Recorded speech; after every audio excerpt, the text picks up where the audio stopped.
तो इस कहानी की शुरुआत होती है और में एरन कार्ड नाम की एक लड़की को दिखाया जाता है जो कि अपनी बॉयफ्रेंड के साथ तलवारबाजी सीख रही होती है। जिसके बाद हम इस कहानी के एक और नए कैरेक्टर केज़ार्ड को दिखाया जाता है यहाँ पर, जो कि एक पेंटर होता है और इस वक्त वो महल के अंदर महारानी की पेंटिंग बना रहा होता है।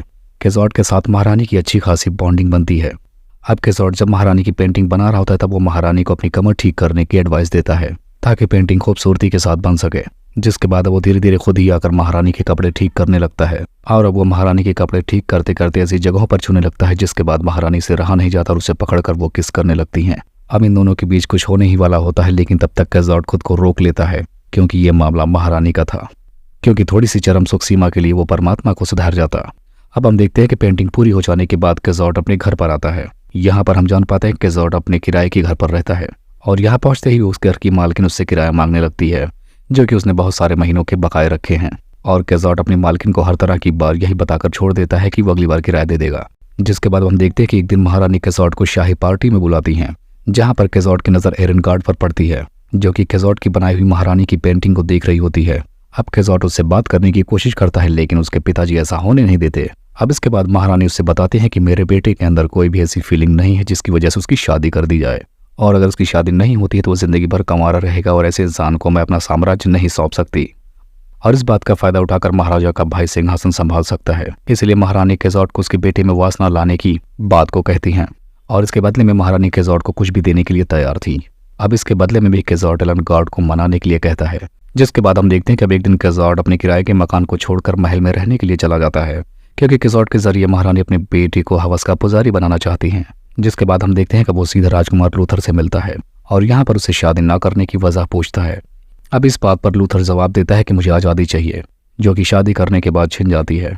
तब ये सुनने के बाद केज़ार्ड उसे बताता है कि असल में शादी ही असली जिंदगानी होती है। जिसके बाद केज़ार्ड बिना कुंडी लगाए उसे जन्नत का नज़ारा दिखाना शुरू कर देता है। अब ये नज़ारा देखने के बाद किसके मन में लड्डू नहीं फूटने लगेंगे, और ऐसा होते ही राजकुमार लूथर उसका फैन हो जाता है।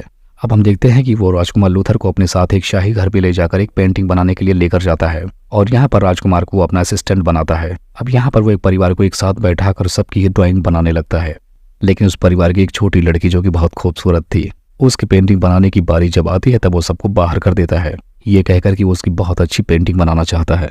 जिसके बाद अब पेंटर राजकुमार लूथर की उस लड़की के सामने बहुत सारी तारीफें करने लगता है और यहाँ पर उस लड़की के साथ लूथर का टाका भिड़ाने की पूरी कोशिश करता है। यहाँ पर वो लड़की इससे बहुत ज्यादा प्रभावित हो जाती है और यहाँ पर अब केज़ार्ड राजकुमार को अपनी असली पहचान उस लड़की को बता देने को बोलकर वहां से जाने लगता है ताकि वो दूर से नजारा देखकर अपनी आंखों को ठंडक दे सके। जिसके बाद हम देखते हैं कुछ टाइम बाद लूथर उसी लड़की के साथ झाड़ियों में या फिर झाड़ियों की झाड़ियों में अपनी शक्ति का पूरा इस्तेमाल करने लगा था। जिसके बाद अब केज़ार्ड इसके बारे में महारानी को भी बताता है और महारानी इसके बारे में सच जानकर बहुत ज्यादा खुश होती है कि उसकी इसका बेटा अब सिंगल से मिंगल होने वाला है।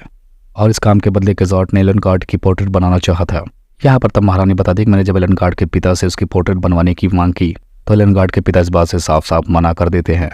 असल में हम जान पाते हैं कि एरन कार्ड के पिता पिछली बार वो महाराजा के सेनापति थे और वो अपने वादे के बहुत ही पक्के हैं, इसीलिए केज़ार्ड को एरन कार्ड के पोर्ट्रेट बनाने का मौका नहीं मिलता। और ऐसा जानने के बाद केज़ार्ड एकदम मायूस हो जाता है। अब इसके बाद हमें दिखाया जाता है कि राजकुमार लूथर का उर्मिला के साथ शादी हो जाती है, यानी वही लड़की जिसकी पेंटिंग बनाई गई थी। अब शादी के बाद महारानी को पता चलता है कि उर्मिला शादी से पहले ही प्रेग्नेंट थी क्योंकि लूथर ने अपनी शक्तियों का कुछ ज्यादा ही इस्तेमाल कर दिया था। और इसके बारे में अगर मेरमोट को पता चल गया कि उर्मिला शादी से पहले ही प्रेग्नेंट थी तो उन दोनों को राजघराने से बाहर निकाल दिया जाएगा और मेरमोट महाराज का भाई होने की वजह से सिंहासन अपने हाथों में ले लेगा। और इस समस्या के लिए महारानी केज़ार्ड से थोड़े समाधान मांगती हैं। तब यहाँ पर केज़ार्ड बताता है कि लूथर और उर्मिला को दोनों को कुछ टाइम के लिए बाहर भेज दिया जाए ताकि किसी को भी उनके प्रेगनेंसी के बारे में पता न चल सके। अब हम देखते हैं कि वो महारानी ऐसा ही करती हैं। वो एरन कार्ड के साथ और थोड़ी दासियां लेकर उन दोनों को शहर से बाहर भेज देती हैं और हम जान पाते हैं कि अब एरन कार्ड आई थी तो केज़ार्ड क्यों नहीं आता।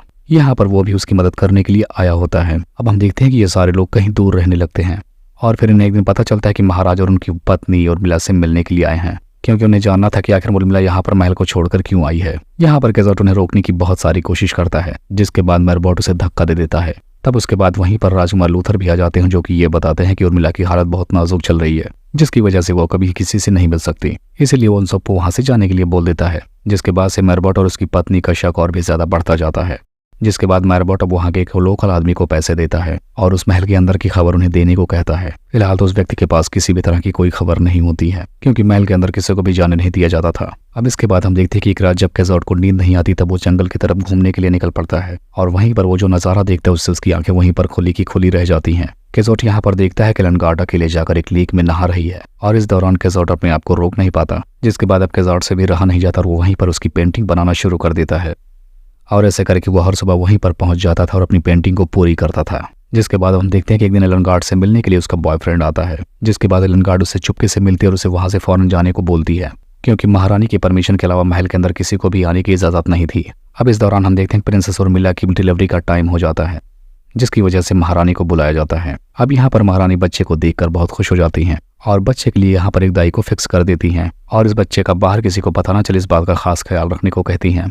अब इसके बाद हम देखते हैं केजोट जाकर उसी गांव की एक नौकरानी को लेकर आता है ताकि वो उस बच्चे की अच्छे से ख्याल रख सके, लेकिन उसका हस्बैंड बहुत बड़ा नशेड़ी था जो कि उसे अपनी बीवी को वहां से जाते हुए नहीं देख पा रहा था और उसकी बीवी के अलावा उसका कोई भी ख्याल रखने वाला इंसान नहीं था। जिसके बाद अब वो नशेड़ी जाकर मेरे खाने में बैठ जाता है और वहां पर मेरबोर्ड भी आ जाता है जो उसके बारे में सब कुछ सच बता देता है। अब मेरबोर्ड उसकी बीवी के कनेक्शन के बारे में पूछने लगता है और यहाँ पर बातों ही बातों में उसे पता चल जाता है कि महल के अंदर एक बच्चा है जो कि उनके हिसाब से अभी उर्मिला की डिलीवरी के टाइम पर नहीं हुआ है। और इस बात से मेरबोर्ड बहुत खुश हो जाता है कि अब उसे राजगद्दी हासिल करने का मौका मिल गया है। अब यहाँ पर मेरबोर्ड उस नशेड़ी से बोलता है कि अगर तुम उस बच्चे को लाकर मुझे दे दोगे तो मैं तुम्हारी बीवी को वापस बुला दूंगा। अब इधर हम देखते हैं कि केजोट जब एक दिन एलेनगार्ड की पेंटिंग बना रहा होता है और वहां से अब वो वापस आने में थोड़ा सा लेट हो जाता है। तभी उसे रास्ते में एलेनगार्ड मिलती है और उससे पूछती है कि आखिर तुमने किस चीज की पेंटिंग बनाई है। तब केजोट कहता है कि उसे जंगल में एक झील दिखा था जिसकी पेंटिंग उसने बनाई है। अब देखते हैं एलेनगार्ड उसे देखना चाहती है लेकिन केजोट बहाना बनाकर उस बात को टाल देता है। जिसके बाद अब महारानी केजोट को बुलाकर बताते हैं कि मेरबोर्ड महल में जाने की जिद कर रहा है और हर बार वो उसे मना नहीं कर सकती क्योंकि वो महाराज का भाई है। अब महारानी एक प्लान बनाते हैं कि सारे लोग मिलकर एक पिकनिक पर जाएंगे और वहां पर उर्मिला को 6 महीने की प्रेग्नेंट दिखाएंगे ताकि किसी को भी उस पर शक ना हो और लिस्बत के साथ बच्चा उसी महल में महफूज रहे। जिसके बाद अब महारानी एलेनगार्ड के बारे में पूछती हैं। तब वो बताता है कि वो हर सुबह जाकर झील के किनारे उसकी नहाते हुए पेंटिंग बनाता है और वो उसे अपने प्यार में फंसाने की पूरी कोशिश कर रहा है। लेकिन ये सारी बातें एलेनगार्ड सुन लेती हैं। जिसके बाद वो सीधा केजोट के रूम में जाती है और वहां पर अपनी बनाई हुई पेंटिंग देखती हैं और इसी दौरान वो केजोट के नोटबुक पर भी ध्यान देती हैं कि उसने उसके बहुत सारे झील में नहाते हुए ड्राइंग्स बनाई हैं। जिसके बाद एलेनगार्ड उस नोटबुक को अपने साथ रख लेती है और गुस्से में जंगल की तरफ भागती हुई चली जाती है और वहीं पर उसकी मुलाकात मैथियस से हो जाती है और वो बातों बातों में बता देती है कि मेरबोर्ड ने उसे महल से बच्चा चोरी करने के लिए भेजा है, लेकिन वो ये करना नहीं चाहता। अब गुस्से में पागल एलेनगार्ड ने उसे ये करने के लिए जिद कर ली।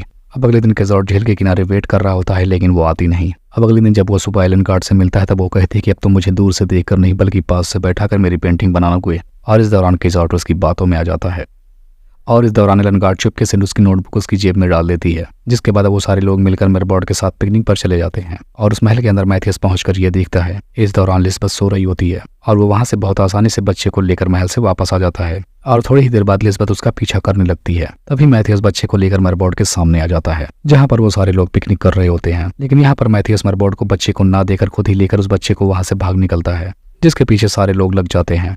इसी दौरान एलेनगार्ड का बॉयफ्रेंड भी रास्ते में होता है और इतना सब कुछ होता हुआ देखकर वो भी उनके पीछे लग जाता है। अब मैथियस उस बच्चे को लेकर उसी शराब खाने में चला जाता है जहां पर वो बेवड़ागिरी करता है। यहाँ पर अब मेरबोर्ड आकर बोलता है कि ये बच्चा उर्मिला का है, जबकि उसकी शादी को भी 9 महीने नहीं गुजरे हैं। लेकिन एलेनगार्ड उन दोनों को बचाने के लिए उस बच्चे को अपना बच्चा बोल देती है, जिसकी वजह से पूरा का पूरा मामला पलट जाता है। अब यहाँ पर मेरबोर्ड पूछती है कि अगर ये बच्चा तुम्हारा है तो फिर आखिर इसका पिता कौन है। जिसके बाद अब एलेनगार्ड केजोट को उस बच्चे का पिता घोषित कर देती है, लेकिन इस बात को मेरबोर्ड मानने से मना कर देता है। अब इस बात को प्रूव करने के लिए एलेनगार्ड जो उसकी नोटबुक में ड्राइंग्स बने होते हैं उन्हें दिखाती है और इससे ये साबित हो जाता है कि केजोट भी उसे पसंद करता है। लेकिन इस दौरान ये सब कुछ एलेनगार्ड का बॉयफ्रेंड देख लेता है, जिससे मामला काफी बिगड़ जाता है और कुछ दिनों बाद जब सब कुछ शांत हो जाता है तब केजोट और उसके बॉयफ्रेंड में एक जोरदार युद्ध होता है और इसमें यह होता है कि जो जीतेगा वह एलेनगार्ड को लेकर जाएगा। लेकिन एलेनगार्ड वहां पर पहुंचकर मुकाबला रोक देती है और वो अपने बॉयफ्रेंड के साथ चली जाती है। अब इसके बाद 1 साल बाद महारानी चर्च में बच्चे का नामकरण करवाती हैं, जिसकी वजह से किसी को भी उन पर शक नहीं होता। अब क्योंकि केजोट शर्त हार चुका था जबकि उसे एलेनगार्ड को अपना बनाना था, लेकिन वो ऐसा नहीं कर पाया, इसलिए उसे महारानी के साथ बहुत ही हार्ड कोर्सेस करने पड़ते हैं। जिसके बाद हम देखते हैं बेचारा केजोट लड़खड़ाते हुए महल से बाहर जा रहा होता है और फिर से वो अपना पेंटिंग वाला काम चालू रखता है और इसी को दिखाते हुए इस कहानी का यहीं पर एंड हो जाता है।